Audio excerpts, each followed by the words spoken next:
Быйылкы окуу жылында мектептер үчүн чогултулуучу фонддор жокко чыкканы айтылып жатат.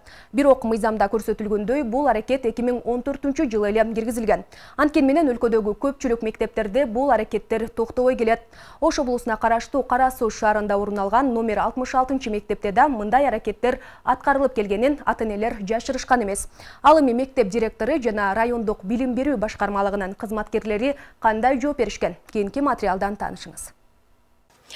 Кара Суу шаарындагы эң чоң мектептердин бири болгон Ленин атындагы орто мектептеринде бул убакка чейинки окуу жылдарында ата-энелер банк аркылуу счет ачып акча чогултуп келгенин айтып келишкен. Ал эми мыйзам чегинде алып карай турган болсок, мындай акча чогултууларга 2014-жылдан бери тыюу салынган.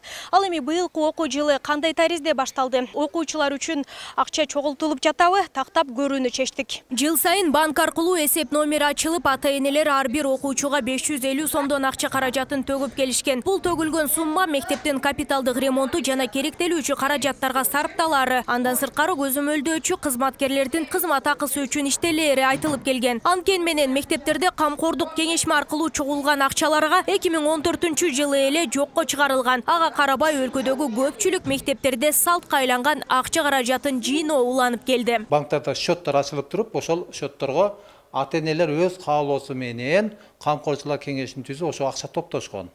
Бирок мына бул 2020-21 окуу жылынын аягында ажообуз Садыр Нуркожоевичтен атайын ошол катын негизинде анан өзүнүн айтканы бар. Ошо мектептерде эч кандай мыйзамсыз акча топтоолор болбош керек, токтотулсун деген.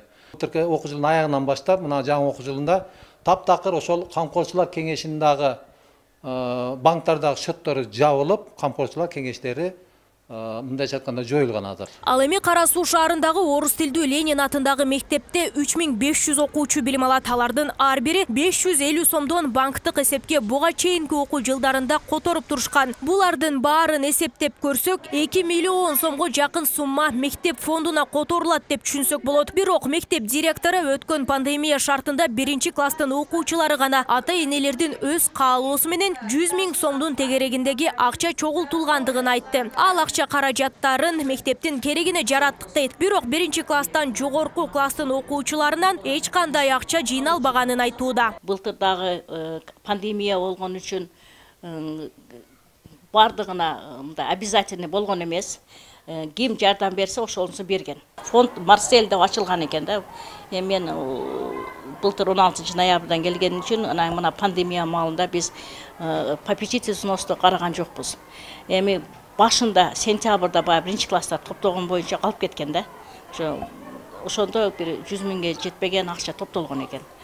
Ошону биз кошуп туруп мына охранага КПП салдык. Анткени менен мектеп жетекчиси айткан жооп менен ата-энелердин берген маалыматы дал келбегендей. Анткени ата-энелер бир гана 1-класста окуган баласы үчүн гана эмес, 4-класстын окуучусу үчүн да жыл башында банк аркылуу акча которгондорун айтып жатышат. Былтыры балдарым уже 1-класска 2 балам кирди да былтыры. Ошондо эле мектепке кирип атканда начало учебного года сразу банкка акча төлөгүлө деди. Сразу банкка Гүлсүн Тураталиевна өзү айткан, раматлык, ошо сразу эле банкка акча төккөнбүз да. 3 балама тең. Мындан чоңу да бар, 3 деп атпайсызбы? Ооба, мындан чоңу да бар. Ал 5-класс болуп калды. 5-класстар үчүн төлөндүбү, былтыр төлөнбөдүбү? Да, төлөдүм. Ошо жылдын башында төлөдүм деп атпаймынбы? Жылдын башында төлөдүм. 5-класска Мына жерде Кыргызстан банкмы? Жок, РСК эмес, Кыргызстан банк. Кыргызстан банк аркылуу которушсуздар, канча сомдо котордуңуз?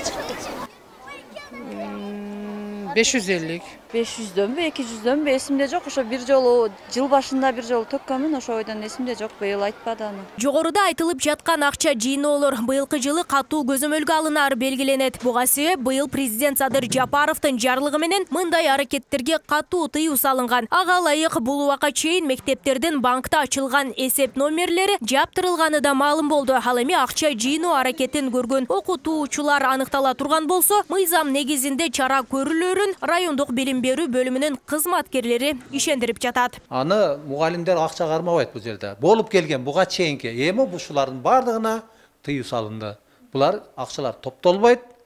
счеттор банктардагы жабылды, акча топтоо түк токтотулду. Эске сала турган болсок, мамлекеттик билим берүү уюмунун камкордук кеңеши 2014-жылы 30 майында номер 82 Кыргыз Республикасынын мыйзамына алайык күчүн жоготкон. Бирок бул мыйзам өткөн окуу жылдарында аткарылбай келгени көпчүлүккө маалым. Ал эми алдыдагы окуу жылында мектептеги мындай аракеттер жокко чыгаарын ишендирүү менен айтышат. Нурзада Сыдыкова, Темирлан Эрнес уулу, Нур Ньюс, Кара Суу району.